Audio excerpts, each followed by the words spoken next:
Praise the lord. నేటి దిన వాగ్దానము.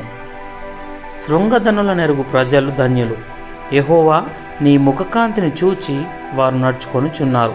కీర్తనలు 89:15 వచనము. మనము గాఢాంధకారపు లోయలో సంచరిస్తూ ఉండగా వెలుగుకు ఆధారమైన వాణిని మనం ఎక్కడ కనుగొనగలం?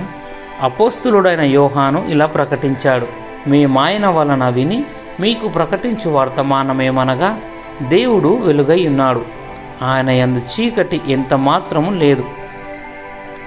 యేసు ఇలా ప్రకటించారు, నేను లోకమునకు వెలుగుగా ఉన్నాను, నన్ను వెంబడించువాడు చీకటిలో నడవక జీవపు వెలుగు కలిగి ఉండు అని వారితో చెప్పాను. యేసయ్య విశ్వాసులు ఉన్న మనము ఆయన సన్నిధిలో నడవడానికి ఇష్టపడాలి. చీకటి నీడల గుండా మనం ప్రయాణించేటప్పుడు మన దేవుడు మనకు తోడుగా ఉంటూ మనకు వెలుగునిస్తాడని వాగ్దానం చేశాడు. ప్రార్థన.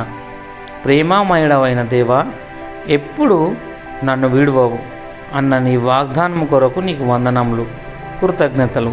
నా జీవితమంతా నీవే, నా బలము, నా నిబంధన, అలాగే ఆనందమై ఉంటావని నేను నమ్ముతున్నాను. యేసయ్య నామంలో ప్రార్థిస్తున్నా తండ్రి, ఆమెన్.